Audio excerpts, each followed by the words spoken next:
Hi guys, কি খবৰ সকলোৰে? আশা কৰোঁ আটাই ভালে আছে। নতুন এটি ভিডিঅ' লৈ আহিছোঁ, আমিনগাঁও যোৱা ভিডিঅ'। আমিনগাঁও যিটো বৌদ্ধ বিহাৰ আছে তালৈ যোৱা ভিডিঅ'।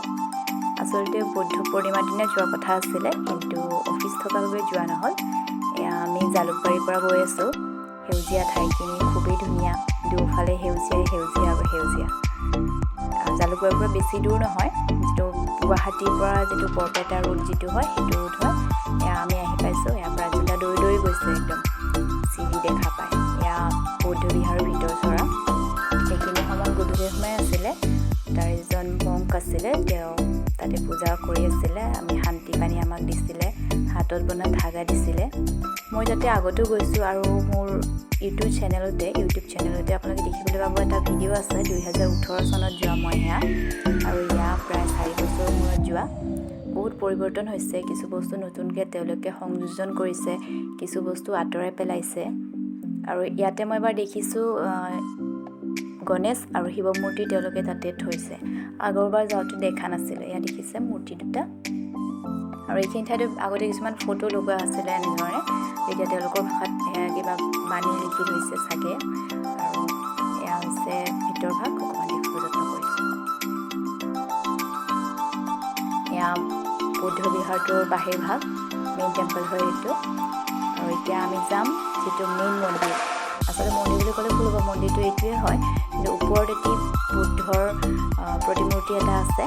আৰু সেইটো আগিয়াঠুৰি ষ্টেচনৰ পৰা বহুত ধুনীয়াকৈ দেখা পায়, ৰেল লাইনৰ পৰা। আৰু এইটো আচলতে এইখিনি ভিডিঅ'খিনি ভাবিছিলোঁ ৰিলছ বনাম, কিন্তু ৰিলছ বনোৱা নহ'লে, সেইবাবে এনেধৰণে থকা হ'ল। আৰু জেগাটুকুৰা অকণমান জেকা হৈ আছে, কাৰণ কিছু সময় পূৰ্বে তাতে বৰষুণ দিছিলে, বতৰটো অকণমান ফৰকাল হ'ল।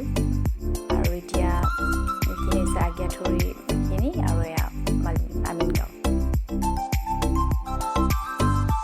আগৰবাৰ যাওঁতে এজন বৌদ্ধ মংক লগ পাইছিলোঁ। তেওঁ কৈছিল যে এই পাহাৰখনৰ পৰা আবেলি সময়ত বাঘ, ভালুক এনেধৰণৰ জন্তুবিলাক নামি আহে। কিন্তু দুবাৰ গ'লোঁ, এবাৰো লগ পোৱা নাই বাৰু। সেয়া মোৰে সৌভাগ্য বুলি মই ক'ম।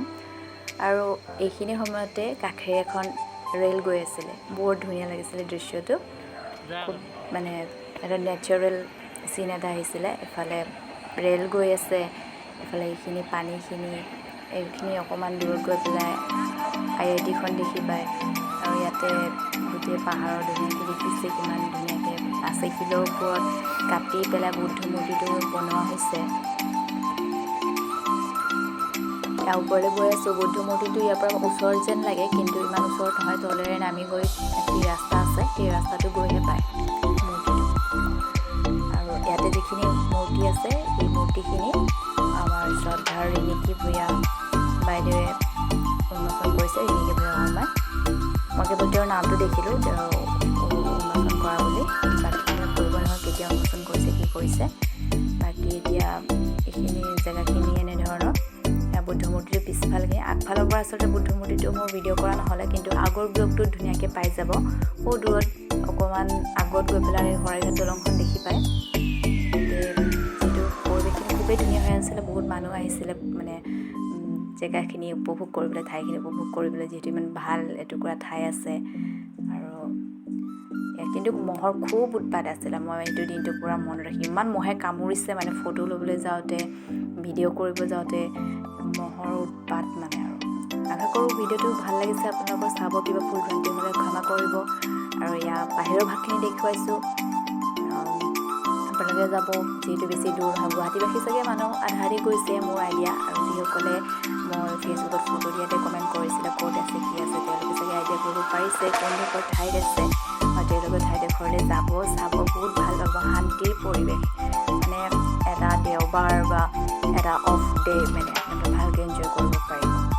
বৌদ্ধ মন্দিৰ য'ত আছে পবিত্ৰ হয়, সদায় বুদ্ধক বিশ্বাস কৰোঁ।